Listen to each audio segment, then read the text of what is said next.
د تصریح خبرونې ته خیر راغلاست.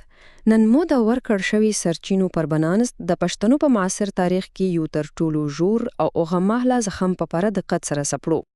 دا یو داسې کیسه ده چې پکې تاریخي پریکړو او اداري جوړښتونو یو لویه سیمه په عملي توګه په یوه پرانیستي زندان بدله کړه. دا خورا په زړه پورې مګر دردونونکې موضوع ده چې ریښې یې پیریو په خاوه ته رسیږي. راځي چې د موضوع ته ژور ننوځو. دا پوښتنه په حقیقت کې د یوې تاریخي دومینو اغیزې پیل دی. دا یوازې پر کاغذ د یوې کرښې استل نه وو، بلکې دا داسې یو وحشیشوندر او غمجنه لړۍ وه چې د استعمار له دورې پیل او تر نننۍ عصري نونی پورې یې اغیزې غځېدلې دي. سرچینې موږ ته ښیي چې څنګه هغه یوې پریکړې د راتلونکو نسلونو لپاره د ناورین بنیاد کېښودو. لومړی برخه د امپراتوریو د شطرنج تخته یا لویه لوبه. د دې پیچړې شخړې په هودو لپاره موږ لومړی باید د 19وي پیړۍ جیوپولیټیک وضعیت او د دواو سترو پراختیا غوښتونکو امپراتوریونو د تصادم لوړو خطرونو ته ځیر شو. دا په حقیقت کې د شطرنج یو نیروالي تخته وه. له یو خوا تزاري روسي خواسته چې د سویل تود اوبه ته ځان ورسوي، او بلې خوا ته بریتانیاوي امپراتوري چې په هند کې خپلې خورا شتمنې مستعمرې د ساتلو لپاره هرې ممکنه لاره ترلاسه چاوه. د انګریزانو موخه دا و چې افغانستان د یوې بېطرفه حایل زون یا بفر په توګه وکاروي ترڅو د روسیو د چټک پرمختګ پر وړاندې د یو دیوال په سره عمل وکړي. خو بریتانیوي امپراتوري ډیر ژر یو ترخه واقعیت ته متوجه شوه. هغوی د پښتونو له داسې سختو نه ماتېدونکي مقاومت سره مخ شو چې په پوجي زور یې کنټرولول بخې ناممکن وو. د درنو نظامی ماتو له زغملو وروسته انګریزانو خپله تګلاره بدله کړه. سرچینې روښانایي کوي چې د دوی د مستقیم نیواک پر ځای د دوی ریشه او حکومت وکړه او د محدودولونو نوې ستراتیژي خپله کړه. دویمه برخه د کرښې ایستل او فزیکي بیلتون چې په 1893 کال کې وشو. دا هغه وخت چې برتانوي هند د بیروني چارو سکرتر سر مارټیمر جورنت کابل ته سفر وکړو او د شدید فشار لاندې یې د افغانستان له امیر عبدالرحمن خان سره د اومادو یو خرلند تاوان لاسلیک کړو. 2640 کیلومتره. دا یوازې یو عادي شمیره نه ده. دا د هغې لایق کرښې اوږدوالی دی چې انګریزانو ویستله. د دې کرښې پراخوالی ټکان ورکوونکی دی او تر ټولو حیرانونکې خبره دا ده چې د کشلو پر مهال یې د سیمې جغرافیایي جوړښتونه، سیندونه، غرونه او له هر څه مهم قومي او انساني واقعیتونه په بشپړه توګه له پامه غورځول شوي وو. او دا په ډیر ښه ډول روښانه کوي چې دا ویش څومره مصنوعي او دردونکی هو. تصور وکړئ په یو شبکې د یوې واحدې قبیلې او حتی د یوې کورنۍ هډه دی په دوو جلا حقوقي او سیاسي حوزو کې وویشل شوی.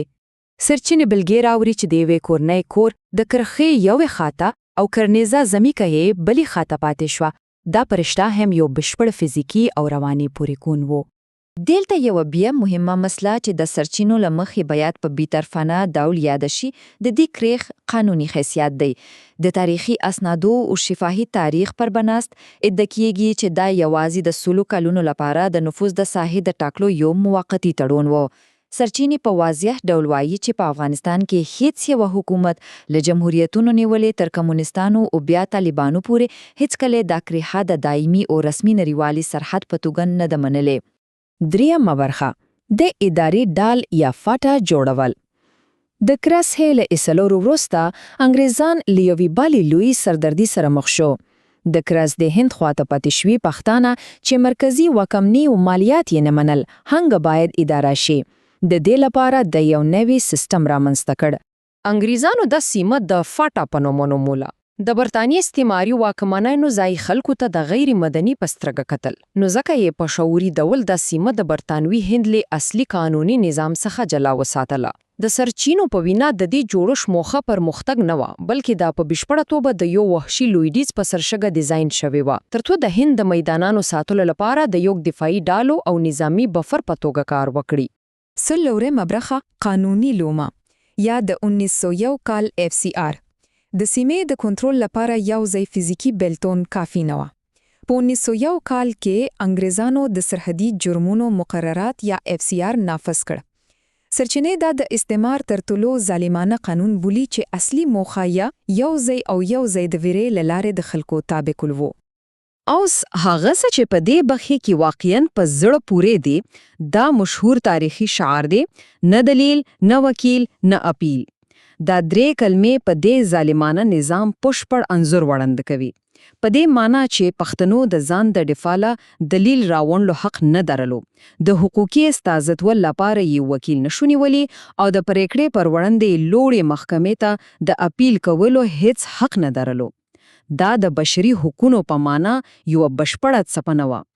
دلته د واکونو یو هیڅونکي تو مرکز لیدل کیږي. په عادي حقوقي نظامونو کې د قاضي، پولیسو مشر او مالیه راټولونکو واکونه جدا لري سمده، خو د اف سی آر په نظام کې د انګریزانو لخوا ټاکل شوی پولیټیکل ایجنټ د یو مطلق ډیموکراټیک ډیکټیټور په څیر وو.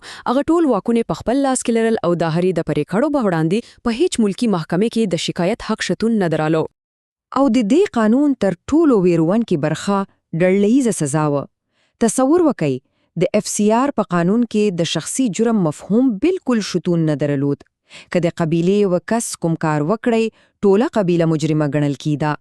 د دوی کورونه په باروتول وزول کیدل، شتمنۍ او ځمکې ضبط کیدی او هغه بې ګناه مشران او خپلوان چې په جرم کې یې هیڅ لاس نه درلود زندانونو ته اچول کیدل.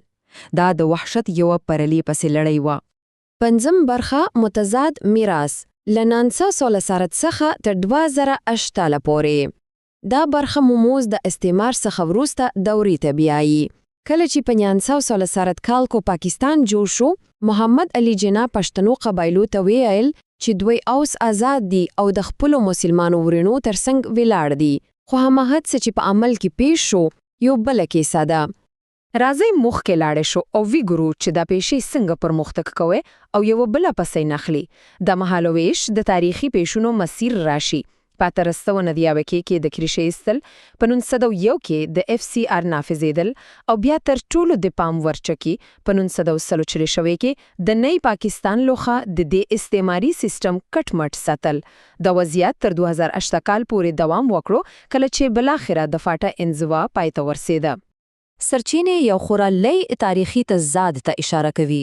د پاکستان نوې حقپالواک شوی دولت د استعماري واکمنۍ پر وړاندې سخته مبارزه کړې وه، خو کله چې د فاټا خبره راغله، د په عملی توګه هماغه تر ټولو ظالمانه قوانین او استعماري جوړښتونه په بشپړ توګه په خپل ځای وساتل. دا پرشتیا هم یو روښانه او د پام وړ پارادوکس ده. خو ولې داسې وشو؟ د سرچینو د تحلیل لمخې پوجي او بیروکراتیکو کيو دا جلاوالی خورا ګټور وباله. د فاټا انزوا د اساسي قانون لمخې یو خرسي مارا منځته کړه.